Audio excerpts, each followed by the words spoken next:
Abhishek pictures నిర్మించిన 'tiger Nageswararao' biopic ఎలా ఉందో ఇప్పుడు చూద్దాం. కథ ఏంటంటే, స్టోర్టపురాన్ని ఒక బ్రిటిషర్ నిర్మించి అక్కడ దొంగలందరూ ఉండేలా చేస్తాడు. ఆ దొంగల్ని భూస్వాములు, పోలీసులు పీక్కు తింటూ ఉంటారు. ఆ దొంగల కుటుంబాల్లోంచి వచ్చిన ఓ 18 ఏళ్ల యువకుడు నాగేశ్వరరావు స్టోర్టపురం ప్రజల బాధ చూసి వాళ్ళ కోసం, వాళ్ళలో మార్పు కోసం ఏం చేశాడు అన్నదే మిగిలిన కథ. దానికోసం అతను ప్రధానమంత్రి వరకు వెళ్ళాడు అంటే అంతలా అతను ఏం పనులు చేశాడు అన్నది సినిమా చూసి తెలుసుకోవాలి. రవితేజ చాలా బాగా చేశారు. యంగ్ లుక్ కోసం చాలా కష్టపడ్డాడు. ఫేస్ మీద చేసిన గ్రాఫిక్ వర్క్ అంతా తెలిసిపోయేలా ఉన్నా సరే చాలా బాగా నటించాడు రవితేజ. సెకండ్ పాత్ర కూడా చాలా బాగా న్యాచురల్ గా చక్కగా చేశాడు. కానీ ఆయనలో ఉన్న ఎనర్జీ ఎక్కడా కనపడలేదు. ఒక దొంగ పాత్రకు కావాల్సిన బాడీ గానీ, ఒక స్పెషల్ లుక్ కానీ దర్శకుడు డిజైన్ చేయడంలో ఫెయిల్ అయ్యాడు. హీరోయిన్లు ఇద్దరు కూడా బాగా ఒళ్ళు దాచుకోకుండా చక్కగా షేపులన్నీ తెర మీద చక్కగా ప్రదర్శించారు. నటించడానికి వాళ్ళకి స్కోప్ లేదు. ఇది మల్టీ లాంగ్వేజ్ సినిమా అవడం వల్ల ఈ సినిమాలో నటించిన పరభాష నటీనటులందరూ కూడా వాళ్ళ లాంగ్వేజ్ల్లోనే మాట్లాడేశారు. వాళ్ళకి ఏమాత్రం లిప్సింగ్ కుదరకుండా డైలాగ్స్ రాశారు. ఇక మురళీ శర్మ ఫస్ట్ హాఫ్లో కనపడి సెకండ్ హాఫ్లో మాయమైతే అనుపమ్ ఖేర్ ఫస్ట్ నుంచి లాస్ట్ వరకు ఉంటారు. ఆయన పాత్ర కొంచెం హుందాతనంగా సాగింది. నాజర్ పాత్ర పర్వాలేదు. రేణు దేశాయ్ క్లైమాక్స్లో వచ్చి పర్వాలేదు అనిపిస్తుంది. ఆమె యాక్టింగ్ కూడా బాగానే చేసింది, కానీ చాలా లావ్ అయినట్లు కనిపించారు. ఇక యలమంద అనే విలన్ పాత్రలో హరీష్ పేడి బాగా చేశాడు. క్రూరత్వం బాగా కనబడింది. మలయాళ నటుడు మెయిన్ విలన్ తమ్ముడిగా కూడా బాగా నటించాడు. అయితే ఈ సినిమా అంతా బీభత్సమైన వైలెన్స్తో నిండిపోయింది. తలలు నరికే సీన్లు ఒకటి కాదు, రెండు కాదు, చాలా ఉన్నాయి.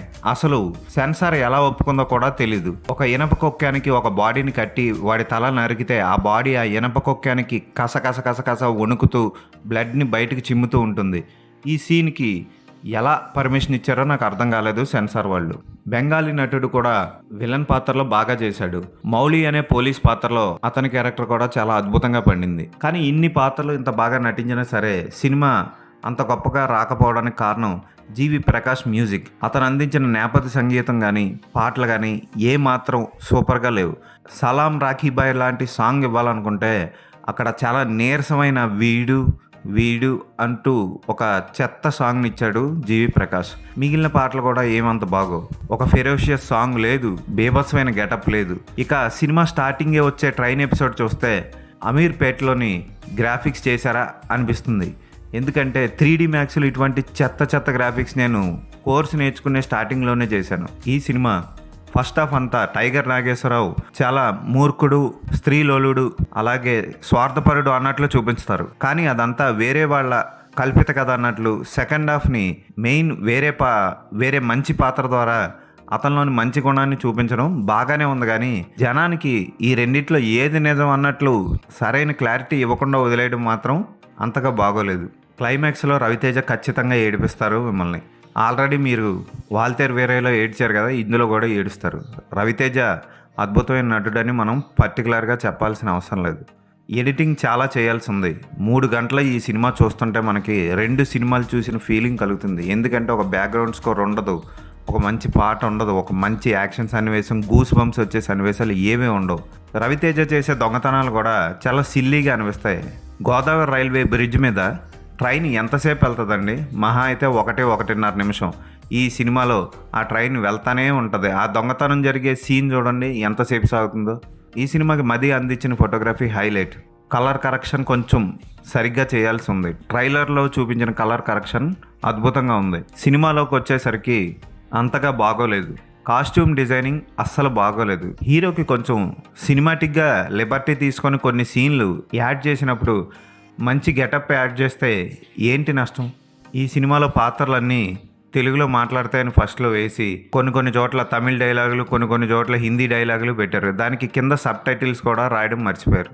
ఇటువంటి తప్పులు ఎందుకు చేస్తారో అర్థం కాదు. రవితేజ గారి పర్ఫార్మెన్స్ కోసం మాత్రమే ఈ సినిమాకి వెళ్ళాలి. కాకపోతే జెండు బామ్ తప్పనిసరిగా పట్టుకెళ్ళాలి. 3 గంటల సేపు ఈ సినిమా బోరింగ్గా స్లోగా సాగుతూ ఉంటుంది.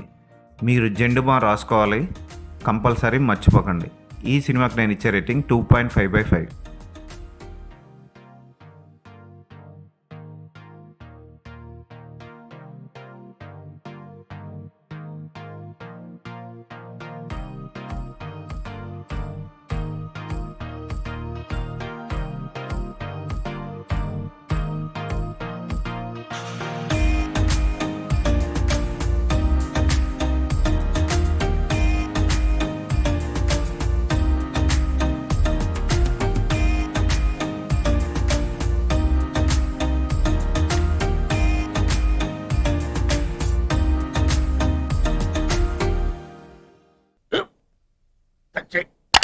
మన స్కూల్ బెంచ్ లాగా ఎంత గట్టిగా ఉందోరా.